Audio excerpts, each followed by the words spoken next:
Este panel justamente tiene como objetivo principal presentar una idea, un ejemplo de cómo pueden ustedes trabajar al interior de las instituciones y con sus alumnos.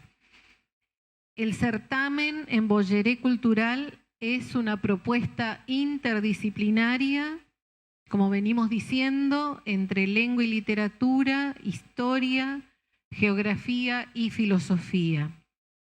Y lo que buscamos es que esté integrada al proyecto educativo institucional para que no sume más trabajo a los docentes. Por ello queremos poner como centro de la reflexión la búsqueda y el cuestionamiento sobre la identidad misionera. ¿Quiénes somos? ¿Hacia dónde vamos? El término ambolleré, como lo decíamos antes, es de origen guaraní y según el diccionario guaraní español significa voltear, invertir, revolución, pero sabemos que el sentido popular le da el significado de mezcla y por extensión podemos decir mestizaje, que tiene mucho que ver con nuestros orígenes, sobre quiénes somos nosotros. Tal como lo expresamos en la fundamentación del proyecto, queremos a través de los ejes trabajar las competencias que el nivel de educación secundaria tiene como objetivo. Esto es, estas capacidades, desarrollar las capacidades de la escritura, de la comprensión lectora, del pensamiento crítico, de la resolución de problemas, de la comunicación.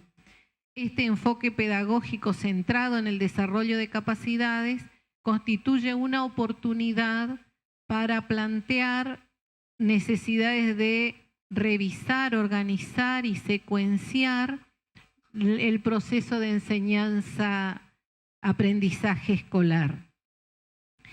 Estas competencias además tienen que ver con la valoración del lenguaje creativo, del lenguaje artístico y la inclusión de los lenguajes de las nuevas tecnologías de información y comunicación. Obviamente, para encarar un proyecto interdisciplinario a nivel institucional, el punto de partida serán los acuerdos de los equipos docentes de cada institución, asumir institucionalmente un enfoque de enseñanza centrado en el desarrollo de las capacidades implica establecer acuerdos claros que incluye crear y mantener vínculos colaborativos hacia el interior y hacia afuera de la institución. A manera de ejemplo, en esta oportunidad como situación problemática, nosotros seleccionamos el tema topónimos. Y nos reíamos un poco con lo que presentaba, con lo que decía Joselo, porque justamente hacía mención al nombre de las localidades de nuestra provincia y que cada nombre tiene una historia y un sentido y una razón de ser. Entonces, con este tema topónimos, que nosotros sabemos que topónimos quiere decir el nombre de un lugar geográfico, ¿no? Un sustantivo propio que alude a este nombre y que el nombre tiene que ver con la identidad, tiene que ver con la historia que nos atraviesa. Este tema, cada uno de los ejes del certamen presenta un desafío para los docentes primero, porque tendrán que seleccionar un corpus de textos, y para los estudiantes respecto de sus saberes y sus intereses. Implica movilizar conocimientos disponibles y reconocer aquellos que no están, pero son necesarios. Una situación problemática supone la búsqueda de posibles soluciones y asumir que los problemas no tienen siempre una respuesta fija o determinada y que debe necesariamente alcanzarse. En relación con los topónimos, desde el área de lengua y literatura lo que propongo a manera de ejemplo es trabajar Misionero y guaraní, de Alcibiades Alarcón. Este autor es un poeta que nació en 1939, fue topógrafo, hijo de padre paraguayo y madre misionera, es decir, tiene que ver con lo que somos, y forma parte de uno de los escritores fundacionales de la literatura misionera. Misionero y guaraní alude en el título con estos dos gentilicios, por un lado al espacio, misiones, y a los orígenes, región guaranítica. En uno de sus versos señala milenaria verde selva guaraní, para describir el espacio del territorio misionero. Y por otro lado, el diseño curricular jurisdiccional propone para cuarto y quinto año trabajar lectura de textos literarios de la literatura, y dice argentina y misionera. Por eso decíamos que no queremos sumar trabajo a los docentes, sino que queremos que ustedes integren esta propuesta a la propuesta curricular institucional.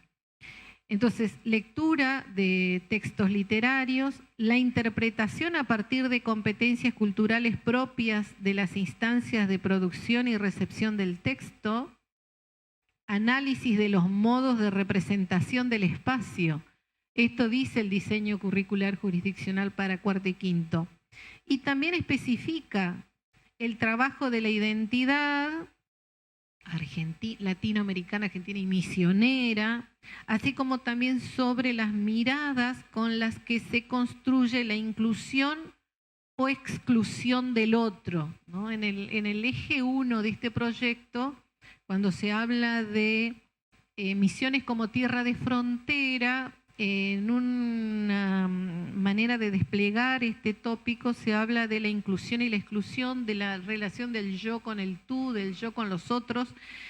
Y en el caso de este texto, misionero y guaraní, se menciona, podríamos decir, se incluye específicamente al guerrero Andrés Guacurarí y al escritor Horacio Quiroga.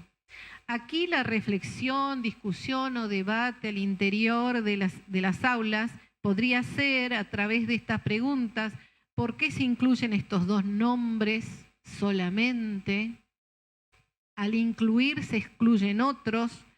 ¿Será únicamente una economía poética del autor al incluir? ¿Qué significan estos nombres para la cultura y la identidad misionera? ¿Quién es Guacurarí? ¿Quién es Quiroga? Por lo que se trata de considerar estas ideas desde dónde organizar, orientar y otorgar sentido a la enseñanza-aprendizaje. En relación con la competencia del desarrollo del pensamiento crítico, los estudiantes podrán adoptar una postura propia y fundada respecto de lo que plantea el texto misionero y guaraní. Se pueden formular otras preguntas acerca de la postura del yo poético. Supone analizar e interpretar datos, evidencias y argumentos para construir juicios razonados y tomar decisiones consecuentes. De ahí la propuesta de la escritura del ensayo, ¿no? Como un género en donde podemos sostener o podemos refutar ideas, podemos dialogar con diferentes posturas. Se puede plantear relaciones con otros textos poéticos o con otros textos históricos, con otras manifestaciones artísticas también, pintura, escultura, otras composiciones musicales, y realizar reflexiones a través de la intertextualidad, la interdiscursividad o la transliteratura, es decir, esto que se plantea en el texto literario, cómo aparece en otros discursos, otros lenguajes.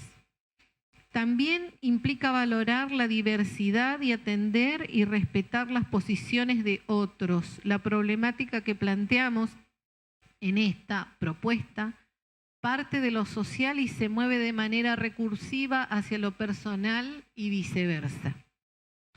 En cuanto a la competencia, aprender a aprender, es decir, la capacidad de iniciar, organizar y sostener el propio aprendizaje, el intercambio entre pares que propone este proyecto es fundamental para producir de manera colaborativa diversos análisis y abordajes personales y grupales, ¿no? Les va a permitir formular objetivos, organizar y movilizar de manera sostenida el esfuerzo y los recursos para alcanzar los objetivos y evaluar el progreso hacia las metas propuestas. Con respecto a la otra capacidad que también es un objetivo de la enseñanza en la escuela secundaria, que es el trabajo con otros, interactuar, relacionarse y trabajar con propósitos comunes, es una idea que nosotros nos propusimos desarrollar con este proyecto, con la propuesta que le estamos haciendo ahora. Implica reconocer y valorar al otro en tanto diferente, escuchar sus ideas y compartir las propias con atención y respeto a las diferencias.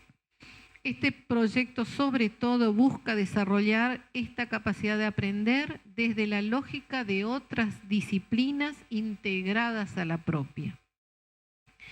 Y en relación con la comunicación, que es esta capacidad también que busca el nivel de educación secundaria desarrollar, en este proyecto está previsto esta comunicación a través de esa producción de proyectos, de esa producción de videos, y se trata de un proceso activo, intencional y significativo que se desarrolla en un contexto de interacción social. Supone, por un lado, la posibilidad de seleccionar, procesar y analizar críticamente información obtenida de distintas fuentes y en varios soportes, poniendo en relación ideas y nuevos conceptos. En las distintas etapas del proyecto buscamos diferentes maneras de comunicar y socializar. Los trayectos recorridos en la búsqueda e investigación realizada con una mirada interdisciplinaria. Como señalamos, las etapas de la institucional, la etapa zonal y la etapa provincial. Así que esta selección de texto poético desde el área de lengua implica simplemente como una pincelada. Cada docente del área podrá pensar qué otros textos podríamos relacionar, qué corpus armar, que esta va a ser un primer gran desafío en los equipos para plantear la instancia institucional, zonal y provincial. Bueno, muchas gracias, Jackie, por tu intervención. Me da bastante letra para la mía. Yo me voy a poner un poquito de pie porque ya estoy un poco cansado de estar sentado y de paso un poco interactúo con ustedes, ¿sí? Mi intervención en este panel tiene un poco que ver con la fundamentación, si se quiere, ¿no?, del trabajo interdisciplinario, de la interdisciplinariedad.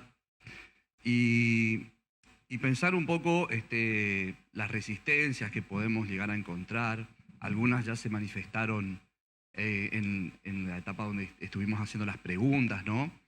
Y pensar a ver cómo podemos salvar esas resistencias o cómo algunas posibles soluciones, algunas propuestas de trabajo y pensar como un desafío, que de entrada tenemos que saber ya que es trabajo y que es un desafío. Por eso un requisito es el compromiso, ¿no?, para llevar a cabo esta tarea. Entonces, esto no va a ser acá una clase de epistemología ni de historia del pensamiento filosófico, pero sí me gustaría hacer una breve mención a un cierto modo de entender la realidad y el conocimiento que está presente a lo largo de la historia, ¿no?, para llegar por ahí a hablar del paradigma de la complejidad o el pensamiento complejo, ¿no?, que puede ser uno de los paradigmas desde los cuales se puede entender a la interdisciplinariedad. La interdisciplinariedad, el trabajo interdisciplinario, tampoco es una novedad ahora de la época, ¿no? Esto ya se viene haciendo desde hace muchísimos años y nosotros en las ciencias humanísticas o las ciencias sociales tenemos el ejemplo, no sé, de la escuela de Anales, por ejemplo, ¿no? Ya en los albores del siglo XX, esta necesidad del trabajo conjunto de las disciplinas, ¿no? Así que tampoco es algo tan novedoso, pero sí es bueno reflexionar acerca de los fundamentos, digamos, que lo sostienen. Y quiero ser también muy cuidadoso y respetuoso, porque no puedo decir que no se trabaja interdisciplinariamente. Sí se trabaja, ¿sí? Hay muchas experiencias en las instituciones, en los profesorados aquí, ¿no? Pero no son la mayoría, digamos. Y por ahí son formas de trabajo un tanto esporádicas, ¿sí? La idea es, de este certamen, promover por ahí formas de pensar nuevos espacios o el trabajo conjunto, ¿sí? Así que tampoco quiero tomarme el atrevimiento de decir que no se trabaja y que no están conociendo ustedes docentes y los residentes, ¿no?, de qué estamos hablando. Pero sí entender que en la antigüedad, por ejemplo, había los grandes filósofos se preguntaban mucho acerca de la ontología, digamos, o la esencia de las cosas, la esencia del ser de las cosas, ¿no? Y trataban de poder definir esas características que les son propias, permanentes, ¿sí? Y que definen al ser, al objeto o a lo que fuera, ¿no? Ese pensamiento de tratar de definir la esencia de las cosas se mantuvo durante la antigüedad y la Edad Media especialmente, y después dentro de la historia hay otro hito, otro momento en el cual hay un cambio de mentalidad que es gradual y paulatino, ¿no? Pero ya en la modernidad, con el desarrollo del racionalismo, de un enfoque racionalista, de una forma de entender el mundo a partir de la razón, tratando de superar esto de la superstición y esto, ¿no? Es cuando se desarrollan, digamos, los principios de la ciencia moderna, ¿no? Una ciencia que es una ciencia que desde el paradigma de la complejidad llaman el paradigma reduccionista o el paradigma disciplinario, ¿sí? O analítico, ¿no? Porque ¿cuál era el principio, ¿no?, de poder conocer? Era tratar de buscar en la aparente complejidad, decían, ya reconocían la complejidad, tratar de buscar lo simple, analíticamente. Analizar quiere decir dividir en pedazos, en pedacitos, en fracciones o en fragmentos de la realidad. Entonces, ese modo de conocer fragmentario, digamos, para poder entender por partes el conjunto, fue muy importante para el desarrollo científico y el desarrollo del pensamiento y del modo de conocer y de vincularnos con el mundo, con la realidad. Y no podemos negar el gran aporte que esa racionalidad y ese modo de hacer ciencia, ya después con el desarrollo del método científico y todo esto, ha significado una evolución importantísima, ¿no?, para la humanidad en general, para la sociedad en general. Y se han hecho grandes logros, ¿no? Y también es la etapa en la cual se va formando este modelo disciplinario, donde cada ciencia tiene que tener su objeto de estudio y método bien determinado, bien definido, ¿sí?, para asegurarse su espacio dentro de la epistemología, dentro del mundo del conocimiento.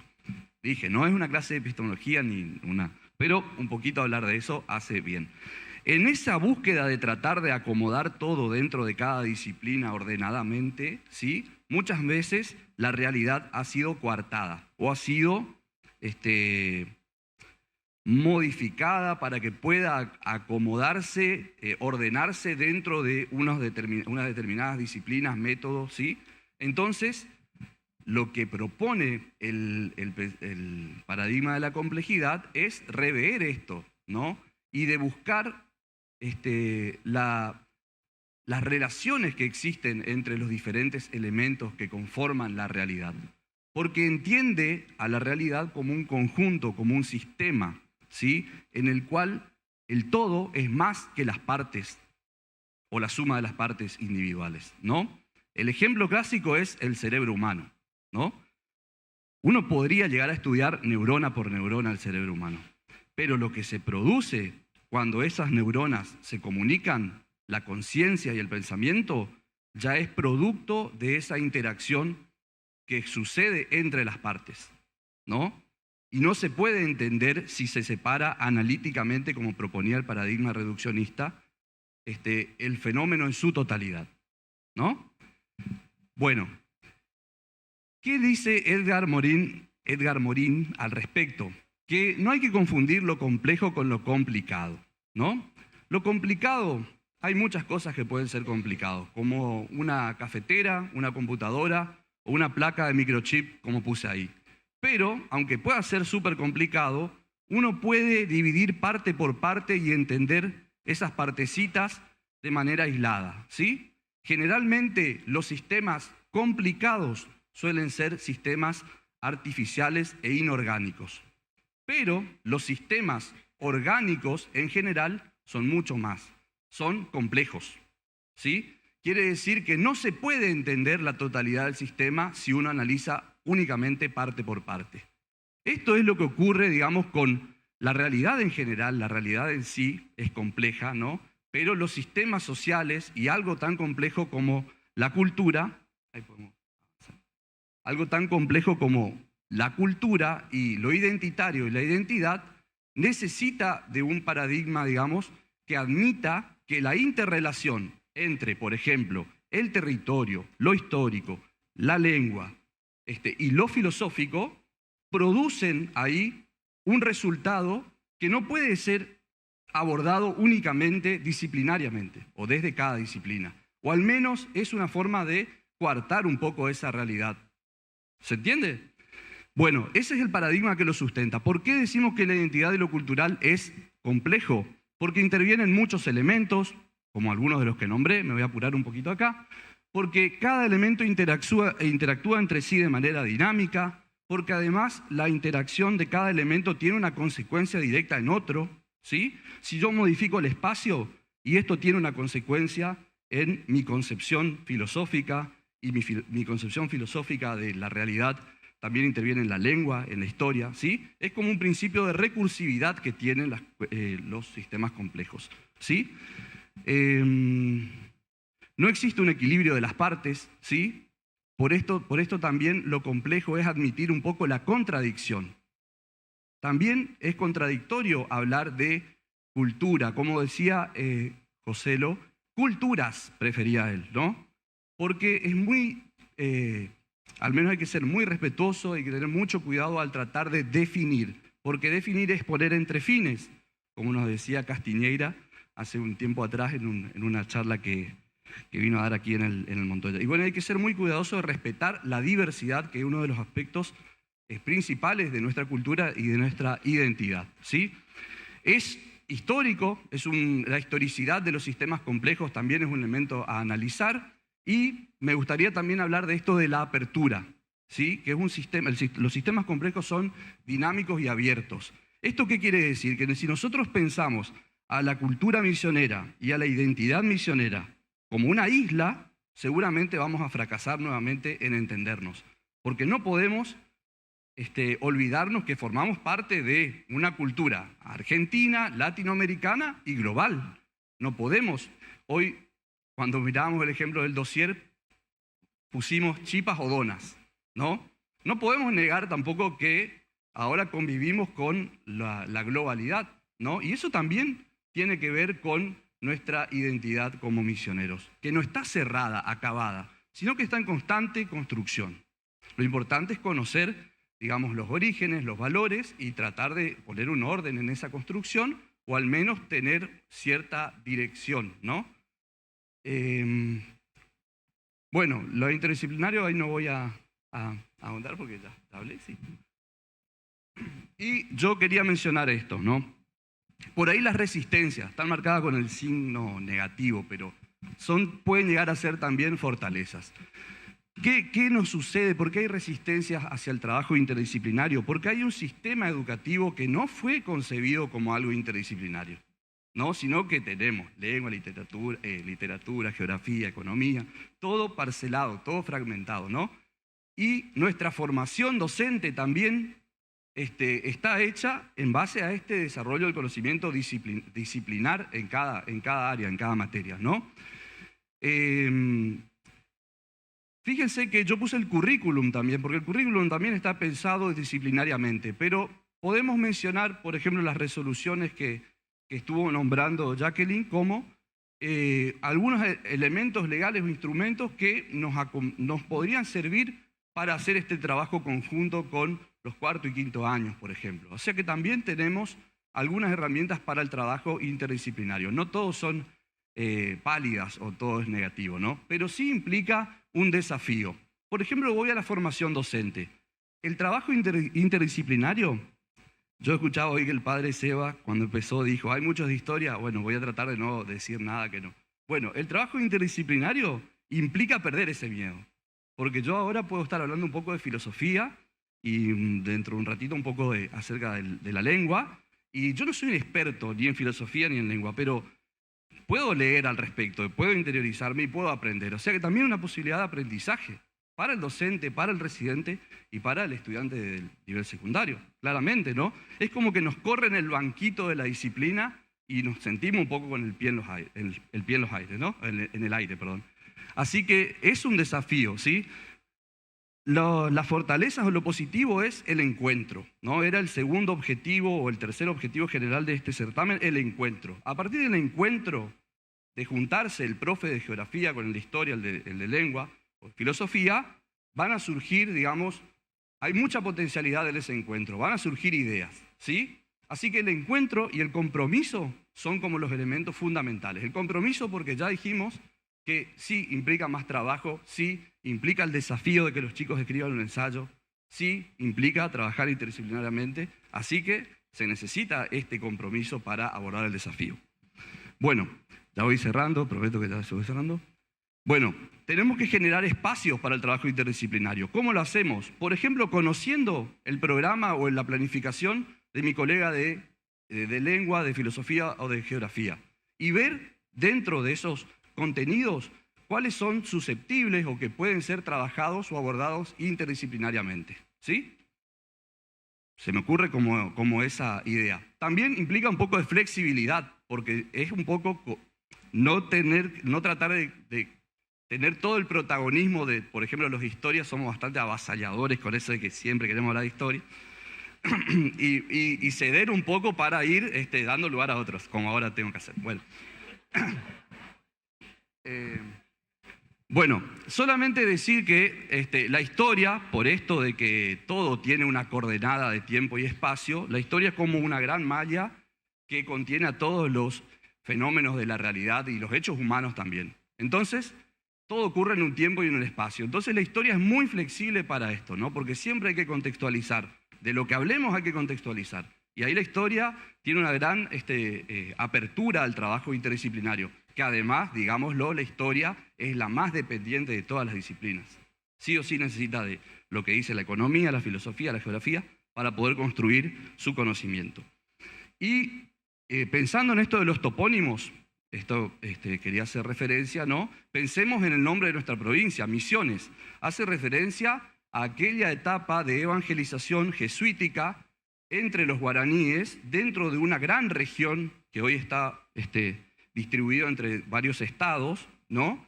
Que es uno de los elementos, pero no el único, que hace a nuestra identidad cultural, pero no el único, y eso quiero repetir, porque Misiones es una tierra de diversidad y de un espíritu ecuménico, porque la evangelización tampoco quedó cerrada en aquella etapa de siglos XVII y XVIII. La evangelización sigue, y también llegaron a nuestra tierra otros cultos, otras religiones, ¿sí?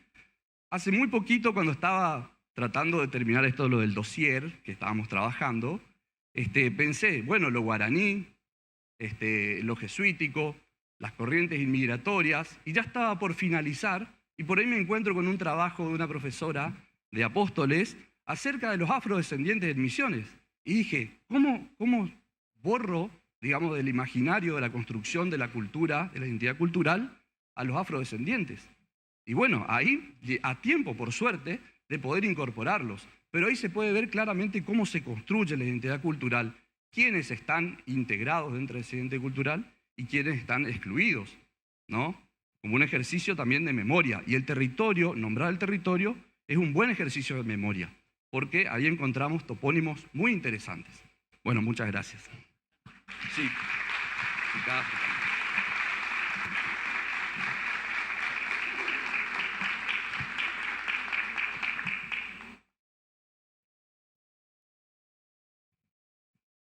Bueno, buenos días nuevamente. ¿Cómo están? ¿Están cansados ya o no? ¿O quieren seguir escuchando acerca de este trabajo interdisciplinario, acerca de este certamen? Bueno, siguiendo con esta línea de propuesta en torno a los topónimos e identidad cultural, en este caso una mirada interdisciplinaria desde la geografía. Para comenzar con esta charla, he seleccionado en primer lugar, tal como lo pueden observar en la diapositiva, una imagen muy particular que tiene que ver con una de las portadas de la revista de divulgación académica del profesorado en geografía del Montoya, que se llama IBS, que significa Madre Tierra. Y la elegí porque en esta imagen y en este rostro tan particular podemos encontrar un montón de elementos que tienen que ver con nuestra cultura y con nuestra identidad. En primer lugar, el bello rostro de una embúa guaraní, pero que tiene algo extraño que nos llama poderosamente la atención. Una embúa guaraní, pero con los ojos claros, con los ojos verdes. Y esto se puede explicar de dos maneras diferentes, o de muchas más. Por ejemplo, el reflejo de la exuberante selva paranaense, selva misionera o bosque atlántico del Alto Paraná, como la querramos llamar, reflejado justamente en la mirada del aborigen, y que esto forma parte de nuestro patrimonio, y claramente la selva misionera tiene que ver con nuestra identidad cultural. O también podríamos decir, la diversidad de grupos étnicos que llegaron de Europa en ese proceso tan rico de poblamiento y de colonización que sufrió nuestro territorio, que también puede estar reflejado en la mirada, ¿sí?, de esa embúa guaraní.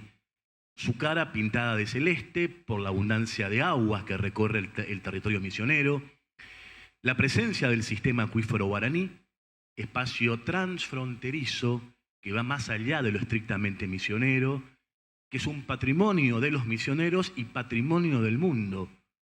Los labios rojos, la tierra colorada, vaya si eso no nos identifica en toda la República Argentina, la tierra colorada, la tierra roja. Y en el bello rostro de la embúa guaraní proyectado el mapa de Misiones. Ahora la pregunta es, ¿lo estrictamente misionero tiene que ver con ese mapa que aparece proyectado en la cara de la embúa guaraní? ¿Con esos límites políticos definidos por las sociedades y por los gobiernos? ¿O lo misionero va más allá de esos límites impuestos por el hombre, abarcando, como recién decía Cristian, un sector de Paraguay, un sector del sur de Brasil, el nordeste de la provincia de Corrientes? Bueno, esto es uno de los grandes interrogantes que seguramente lo vamos a ir develando a lo largo de todo este certamen que va a finalizar ese 20 de octubre, con esa gran fecha de cierre y defensa de los trabajos. Una imagen, como recién les dije, cargada de elementos culturales, y recordemos que la identidad cultural está atravesada por un montón de aristas, no solamente por el territorio, no solamente por la lengua, por la historia, por los simbolismos, sino también por el patrimonio cultural, y vaya si esta provincia no está cargada de patrimonio cultural, por objetos materiales y, ¿por qué no también hoy?, con todo aquello que tenga que ver con lo tecnológico. También me voy a detener a hablar y a mencionar, los de geografía lo conocen perfectamente, de un sabio griego, hoy diríamos un geógrafo, Estrabón, quien vivió entre el año 64 a.C. al 24 después de Cristo, considerado el padre de la geografía antigua. ¿Por qué? Porque dio una obra fenomenal para el mundo antiguo que fue justamente Geografía. Así se llama esta obra de 17 tomos, y donde describe las esencias, las características y las particularidades de ese mundo antiguo que estaba centrado fundamentalmente en la cuenca del Mediterráneo, y donde relata también algunos hechos históricos que responden justamente a este momento.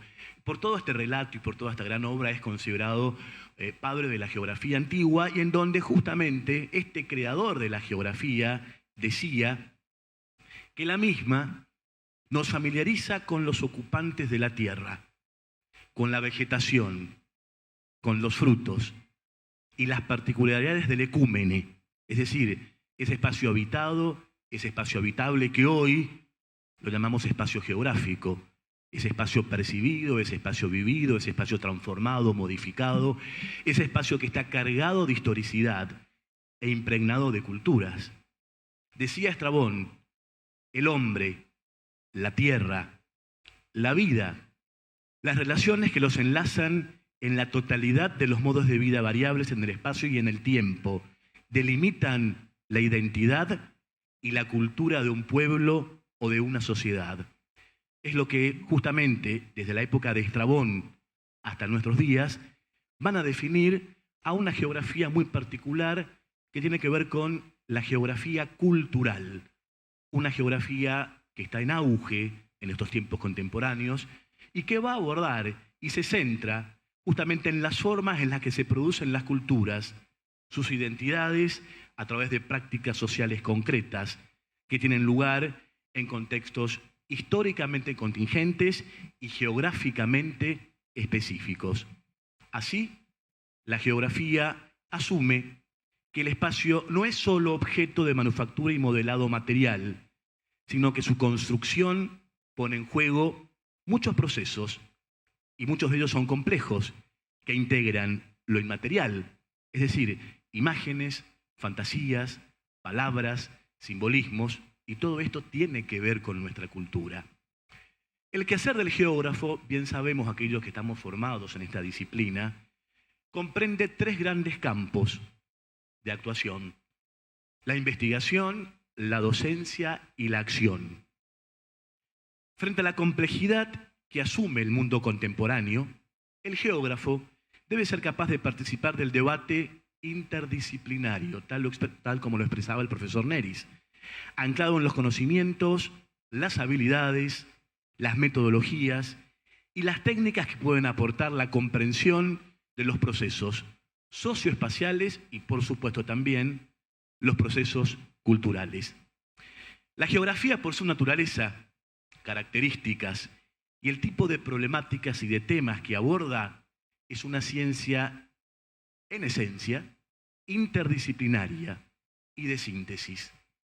Así, por ejemplo, es posible, y a partir de los temas que parten de las humanidades y las ciencias sociales, se puede llegar justamente a la lingüística. Tal es el caso del relevamiento de la toponimia que hoy estábamos mencionando, que actúa como un elemento de identidad cultural, de eso no quedan dudas, y que requiere de un estudio y análisis interdisciplinario también, es decir, morfológico, semántico, histórico, etnográfico y, ¿por qué no?, geográfico y filosófico. Una rama de la ciencia lingüística, esto lo saben mejor que yo las personas formadas en el área de lengua, es la toponimia. Es decir, es aquella que trata del estudio del origen y el significado de los nombres geográficos, es decir, la etimología de los términos. Es la toponimia, por lo tanto, también interdisciplinaria, acudiendo como auxiliar de otras ciencias, historia, geografía, antropología, arqueología, ciencias naturales, en fin, un montón de otras ciencias y disciplinas. Y es el resultado, la toponimia, de la relación del hombre con su entorno, lo cual, de una forma u otra, se manifiesta en el espacio geográfico, un espacio que está cargado de historicidad, y en la cartografía, que representa, bien sabemos, la superficie donde el ser humano desarrolla sus actividades y le imprime de ciertos rasgos culturales. Desde los albores de la humanidad, el nombrar siempre fue la verificación del estado de relación del hombre con el medio natural. Y aquí voy a hablar de algo que en geografía mencionamos, cuerpo, el ruido de las descargas eléctricas, los relámpagos. Hay un asombro constante ante todo esto que parece hombre que tiene contacto con su medio geográfico totalmente nuevo y que necesita, de una u otra manera, darle un nombre a todo eso que va conociendo. Cuando se apropiaron del territorio las etnias del tronco lingüístico tupí-guaraní, La dinámica de producción de recursos para su sustentación significó dar nombres a los lugares frecuentados. El contacto con el europeo y posteriormente la evangelización produjo una nueva forma de organizar espacialmente el área y que resultó justamente y que se necesitó nombrar a los puertos erigidos para el transporte de cargas, los puestos de las estancias y los propios pueblos. La inmigración europea del siglo XIX aportó más nombres, muchas veces relacionados con los lugares de procedencia o con las expectativas que tenían por su nuevo destino. De más está decir y resaltar aquí la importancia de los nombres de las cosas y particularmente de las personas. Nuestra propia identidad está reflejada en ellos y nos enlaza efectivamente a nuestros progenitores, a una sociedad, a un terruño y a una patria. Así como se nos da un nombre al nacer, así también esa costumbre necesaria para individualizarnos fue aplicada por nuestros antepasados al medio en el que viven y que hoy forman parte de nuestra identidad. A partir de lo expresado, comprendemos que nuestras raíces culturales también están representadas en la toponimia lugareña, con una marcada influencia, en el caso de Misiones, de los idiomas portugués y guaraní, lógicamente, sumado al aporte de algunos nombres dados por los numerosos grupos de europeos que se asentaron en nuestro territorio durante este proceso de poblamiento y colonización. Así, por ejemplo, se puede arribar al estudio de la identidad cultural a través de la toponimia de los lugares y la estrecha relación existente con la historia de sus pobladores, de sus características geográficas, de las diferentes formas de pensar, de filosofar y de percibir la realidad y el contexto social.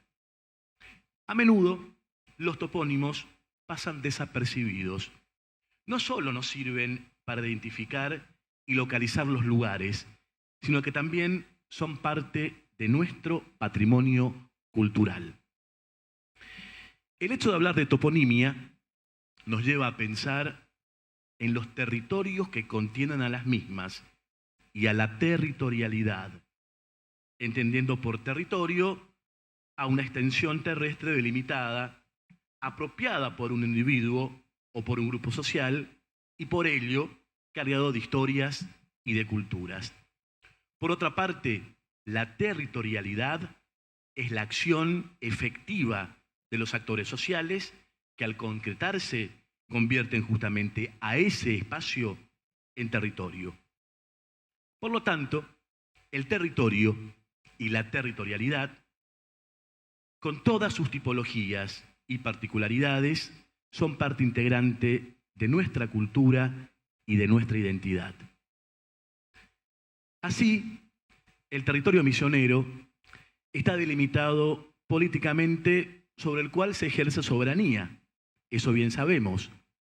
Pero la territorialidad, es decir, todas aquellas acciones y manifestaciones culturales van más allá de los límites políticos impuestos por el hombre, incluyendo, en nuestro caso, un ámbito mucho más extenso geográficamente, hablando e integrando al nordeste de la provincia de Corrientes, a los departamentos paraguayos de Misiones e Itapúa, y a una porción de los estados brasileños del sur, sobre todo Río Grande do Sul, conformando de esta manera y en base a la territorialidad una región con identidad histórica misionera.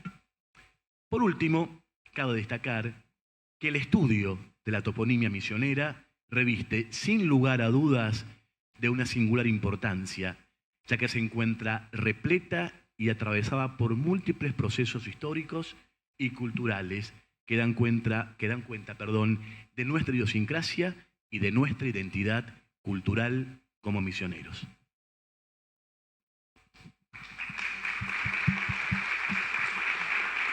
Gracias, Fito. ¿Ya están cansados? No, todavía no. ¿Tienen hambre? No. Realmente es muy enriquecedor esto, poder a través de un eje poder mirarlo desde distintos ángulos y enriquecerlo con las miradas que vienen de distintas disciplinas, pero que se van conjugando para mostrar la realidad única y compleja, ¿no? Siguiendo con esta línea de hablar de algunos aspectos disciplinarios a partir de la toponimia, yo pensaba algunos elementos que se pueden trabajar también en el aula desde la reflexión filosófica. Acá viene toda una larga discusión en la filosofía, si se puede hablar de una filosofía americana, si podemos hablar de una filosofía misionera. Algunos autores van a decir quizá, bueno, la filosofía responde a una matriz que viene de una experiencia histórica concreta, ¿no? Que empezó en Grecia con el helenismo, y que tendríamos que usar quizá otra palabra. Nosotros aquí en el Montoya, en la carrera, que tenemos pensamiento argentino y latinoamericano, y se evitó usar la palabra filosofía sin más. Es una discusión linda y rica, y trasladarla también al ámbito de aquí, de la provincia de Misiones. Con esto de los topónimos, pensaba que podemos integrar la reflexión sobre la lengua, sobre los universos de significación, la identidad, la cultura, el nombre como expresión de identidad, algunas de las cosas que ya se dijeron. Una vez estando en Panambí, con un grupo de estudiantes aquí del Montoya, estábamos quedándonos en una escuela y estaban en el recreo los chicos y escuché: ¿qué cor es este? Fue la pregunta que hizo el nene de unos 8 años a su hermanita de 6, mientras blandía como una espada, ¿no?, el lápiz que tenía, que había sacado de la cartuchera. Y la respuesta de la nena fue preto, con aires de triunfo, ¿no?, de haber ganado esa batalla. Contestó bien, sin imaginar la estocada final que iba a venir enseguida de parte de su contrincante. Le dice: no, negro dijo la maestra. Es interesante porque esta lucha lingüística se da en una escuela de un lugar concreto en Panambí. Y los que por ahí son de esa zona saben que en esas latitudes el río Uruguay nasaliza mucho las vocales y hace silbar las voces de un portuñol innegable. Y lo hace bañando las costas de, por ejemplo, un pueblo que lleva un nombre en guaraní, Panambí. ¿Alguno sabe lo que quiere decir Panambí? Mariposa. Un nombre en guaraní que nos habla de algo de la naturaleza muy propio de esa zona. La lengua, los modos de decir, son la posibilidad de expresar un universo de significados, algo que es propio de cada individuo, un universo de significados que me pertenece y que yo a través de la lengua puedo compartirlo, puedo socializarlo, puedo mostrarlo. Pensemos en el bebé, que cuando nace no tiene un lenguaje y se tiene que servir del llanto, del balbuceo, como para poder comunicar lo que siente. De a poco va a ir incorporando palabras, va a ir incorporando un lenguaje que no le pertenece al inicio, pero que va a ir haciendo suyo. Pero con la lengua no va a recibir solamente un medio, un canal, un vehículo para expresar su propio universo de significación, sino que va a incorporar también el universo simbólico de los que hacen de esa una lengua viva, es decir, el universo de significación de sus padres, de la comunidad que habla esa lengua. Yo, por ejemplo, hay veces que estoy pichado y la mayoría de los presentes va a entender cómo me siento en esas circunstancias. Capaz que puedo esgrimir algún sinónimo más, entre comillas, académico para expresar esto, Pero yo no estoy seguro de que, por ejemplo, estoy decepcionado, conserve la fuerza de lo que yo quiero expresar, de cómo me siento, de cómo es para mí el estar pichado. No sé la etimología de esta palabra que los misioneros entendemos bien, ¿no?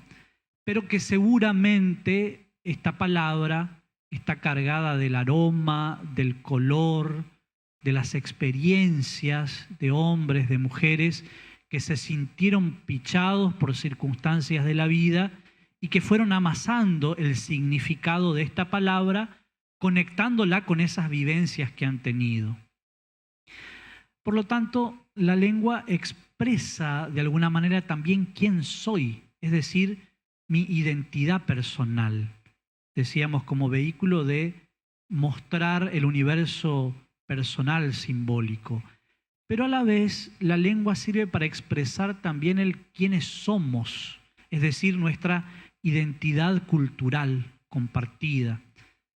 Podríamos anticiparnos ya a decir que la identidad personal se circunscribe o se gesta en el marco de una identidad cultural.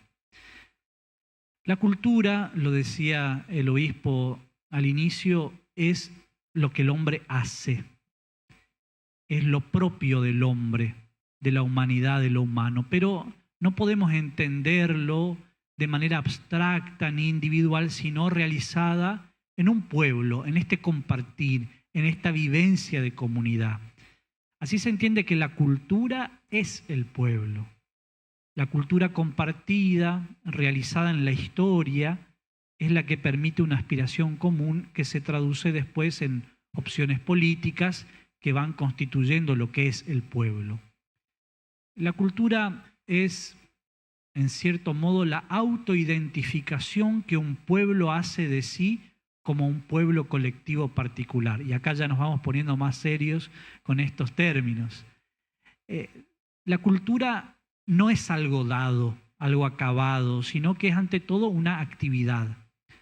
Pero esto no implica, como hablábamos de la interdisciplinariedad, una sumatoria sin más de las actividades o de las operaciones que realiza cada uno de los individuos que componen ese pueblo, sino que es más bien, yo diría, el conjunto de predisposiciones que inclinan a valorar las cosas de determinado modo. Predisposiciones que llevan a dar un sentido más bien que otro, o a dar un sentido más bien que a negarlo. La idea de concebir la cultura como desde esta perspectiva de los hábitos, de las disposiciones que nos ayudan a leer el mundo de determinada manera, nos puede servir también para reflexionar sobre la identidad y la cultura concretamente de Misiones. Entonces la cultura podría ser la disposición, el estilo de vida, el sistema de valores del pueblo como comunidad humana.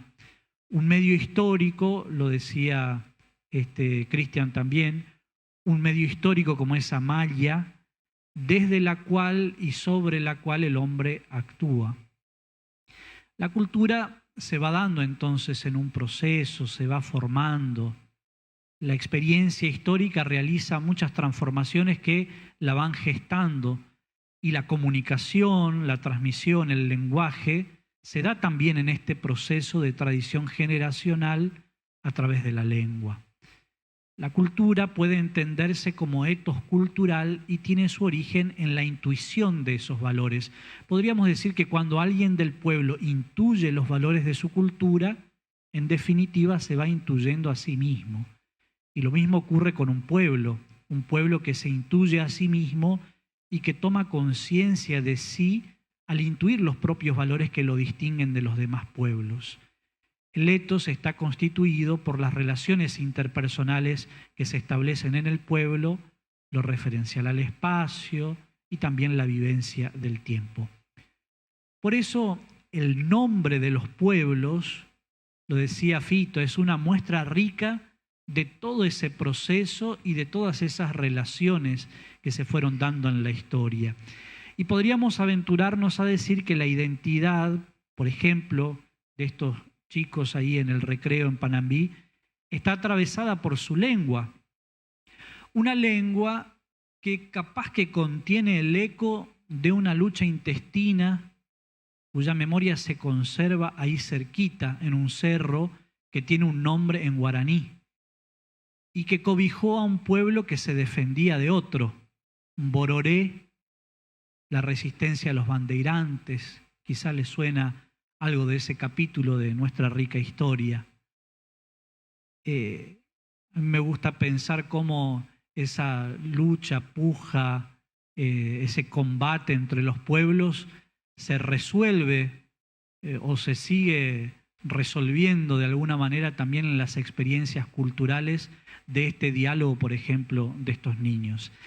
Por eso, si pensar la cultura es en cierto modo pensar también la identidad, entonces ni la lengua ni los nombres son cosas accidentales, sino que son cosas propias que le pertenecen. A la pregunta ¿quién sos? Cuando alguien te pregunta ¿quién sos?, le solemos responder con el nombre, con nuestro nombre. Y si lo que pretendemos hacer ahora es intuir una identidad cultural, la misma pregunta ¿quién sos?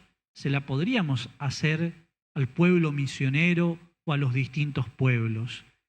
Y ese pueblo probablemente atisbe a responder en primer lugar con su nombre. El nombre, como el lenguaje, es para el hombre en principio ajeno. Son otros los que le ponen el nombre y los que lo llaman por este nombre. Pero este nombre impuesto muchas veces se va a ir incorporando de tal manera así que será en muchos contextos expresión de su propia identidad. De la misma manera, análogamente, reflexionando sobre el nombre de nuestros pueblos, podemos mirar los procesos históricos de imposición de nombres que en general se cristalizan en algún tipo de ley, pero que responden a una riqueza de acontecimientos. Y a la vez el proceso de adopción de ese nombre va ligado a la experiencia vital de un pueblo que asocia ese universo de significación a este nombre que se convierte en respuesta a la pregunta por su identidad. Si me preguntan por mi pueblo, si me preguntan quién soy, voy a decir que soy apostoleño, que soy misionero.